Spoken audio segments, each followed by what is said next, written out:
When God gave the Torah, which is the subject of this week's Torah portion, he told Moshe to go and speak to the women first.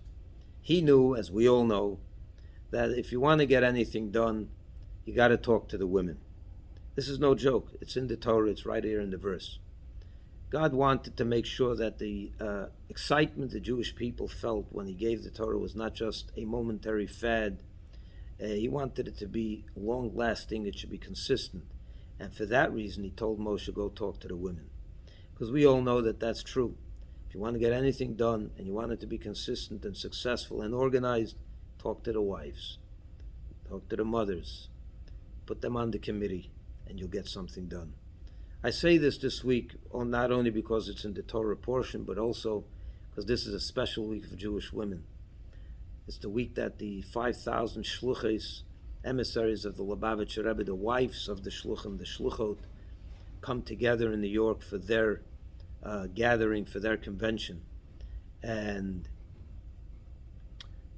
they are the ones, as we all know, if you ever went to any Chabad house around the world, it is not the rabbi who you can look to get something done. He's very important, he's very energetic, he can get things done, but if it's not for the wife, that shlucha, that's there taking care of her 8, 9, 10 children, and on top of that, taking care of the household, and on top of that, she's the one that really puts all the programs together and gets all done.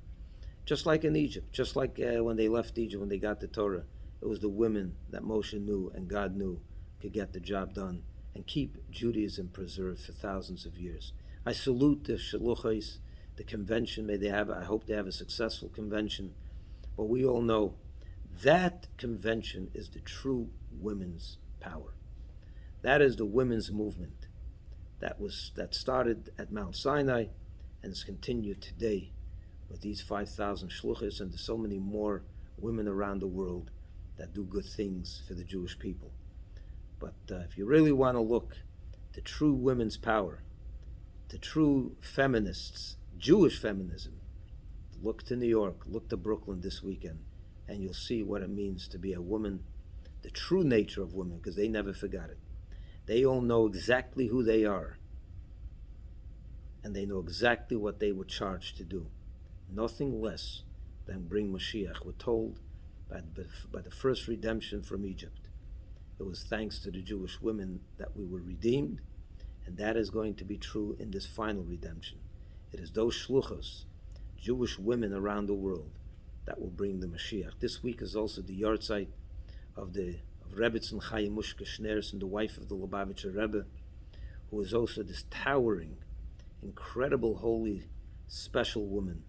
And we're told that thanks to her, in 1950, when her father, her illustrious father, the previous Lubavitcher Rebbe, passed away, her husband didn't want to accept upon himself the mantle of leadership until she convinced him. The Hasidim begged, but he was shying away from it.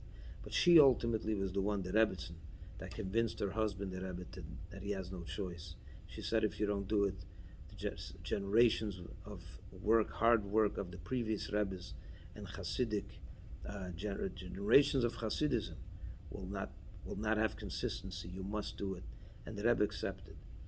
Again, the Jewish women behind the scenes, the engine, the horsepower behind everything. May they be well.